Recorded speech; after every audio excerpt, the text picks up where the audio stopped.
You're listening to the Future Tech Podcast with Richard Jacobs. Future technologies such as artificial intelligence, stem cells, 3D printing, gene editing, Bitcoin, blockchain, the microbiome, quantum computing, virtual reality, and exploring space are much closer than you might think. In fact, many early versions of these technologies are in play right now, and the companies that are using these technologies are the focus of this podcast. My goal for you, the listener, is to learn from these podcasts. You may very well learn something that may change the course of your life for the better, steer you towards a new career, or give you insight into addressing a thorny medical problem. Remember, this podcast and its content is informational in nature only. No medical, tax, legal, financial, or psychological advice is being given. If you've enjoyed the podcast, please listen, subscribe, like, and tell your friends about it. Thank you. Hello, this is Richard Jacobs with the Future Tech Podcast. I have Roger Sholanki, the founder and CEO of Book4Time. The website is book4time.com. So, Roger, thanks for coming. You're welcome, Richard. Glad to be here. Yeah, tell me about Book4Time. What's the premise of the company? Book4Time, well, we're a business management platform. We're designed and focusing on the global wellness industry. The premise being it's a cloud-based service that manages the assets and reservations, especially for any resource that's used by a business such as a spa or a wellness business in providing a service. So, for example, a therapist, rooms, even equipment, yoga mats, any kind of asset that a wellness business needs to schedule, manage, and book. And then we also have a full back end with analytics and BI and reporting that our clients use to analyze their business and manage it. But at a high level, that's what we do. So have you found that it's better to have people use an app to book, or is it better to have them book in person? The huge app is really big right now in terms of online booking. We're seeing a huge trend there. And that was one of our premises. When we launched it online, people were moving away from phone calls and using their computers, and more recently, it's now mobile. 50% of the bookings come through mobile devices now on an average, in our client base versus, 2 years ago, which was like 25%, right? So that's where it's going. So have you seen that people have a preference for, are they okay to just book using an app and just show up, or do they want some human interaction in the meantime before they get to their appointment? Generally, if you're going to a location, you'll do your research online, social reviews, and for most services, we find booking it online is the preferred method. Our app also has the ability to call out and do a live connection with the spa. So if they do need to have a live conversation to discuss any details, that can be easily done as well. So what kind of businesses? Is this just spas only? Is it medical spas? Is it aesthetic spas? Or what kind of customers are using? Yeah, it's really the way I look at it is 4 different sectors we focus on. So you're looking at spas in hotel resorts. So when if you're going to a destination or a local hotel, if there's a spa or wellness facilities, we do classes, all that as well. And then the other sector we look at is the beauty industry. So there are companies that provide beauty services that need to have bookings done. And then the other sector for us is the fitness wellness side, as well as the casino spas. We're seeing a huge increase as well. That's more in the leisure side. Are there any questions that people have, when they're doing the booking that is there any way for them to get it answered? Can they, do like a live chat, or are there any other features that would help the booking process or impediments to it? During the booking, there's ways to connect, not live chat, because typically the reason you don't do live chat is at the location, you wouldn't have somebody physically kind of waiting to take those calls. But generally, it's a live call is what we find most people want to do. So, that's an option available through the app as well. But generally, it's, you want to have a lot of details. Being able to, quickly book a service is very important. But other than that, that's kind of the process that works. Well, what if you have multiple, let's say it's a nail salon, and you got 6 different people that do the nails, the app, I guess, would have to integrate everyone's schedule and book at a certain time, but how about with a certain person, and can you put preferences in, that kind of thing?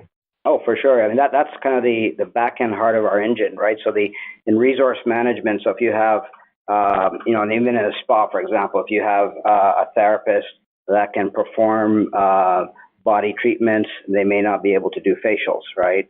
Or you may have somebody who specializes in hot stone massages or certain types of massages. So there's a whole matrix in the back end that is configured in order to do proper scheduling. So you essentially get all your inventory of your therapists, their modalities in terms of their specialties, and you map that with all your services that you offer. And then from there, you also need to have, for a specific service, there may be a room required. For example, a couples massage may need a couples room, but in your facility, you may only have 2 couples room and 10 regular rooms, right? So all these kind of parameters have to be filled up, completed in the back end. And then on top of that, their labor schedules, what days of the week the person is working, gender request is really big as well. And then the whole equipment piece, right? So if it's a hot stone massage, you need hot stones that will go with that booking as well. And, so all these, there's constraints.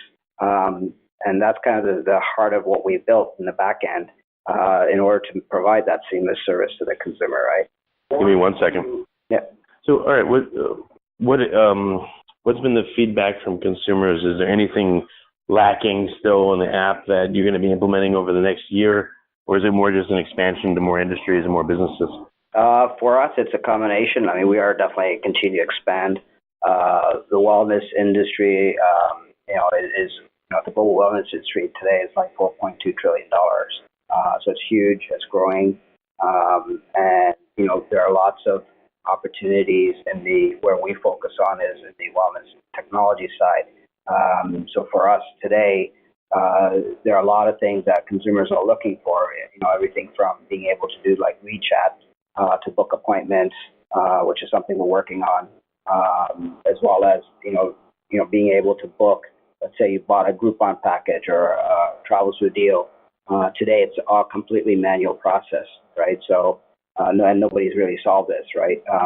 So there's a lot of, touch points that we're looking at that are underserved from a consumer perspective that we want to integrate, and we're working on some initiatives to fill that need in the market. And that even touches back to, like, if you're booking a hotel, for example, on Expedia, today you can't book your spa appointment. So those are kind of things that we're looking at. How do we help our clients, grow their revenues and also provide convenience to the consumer in terms of, when they're making their bookings for various things from hotels to, wellness treatment. Yeah, no, that's true. I've seen a little bit of integration, but there needs to be more. Yeah. What about upsells and cross-sells and things like that? Have you integrated that into the app? Mm-hmm. Yeah, of course. Yeah, that's very important. Upsells are part of the solution. So what we do is, there's a couple of different ways to do that.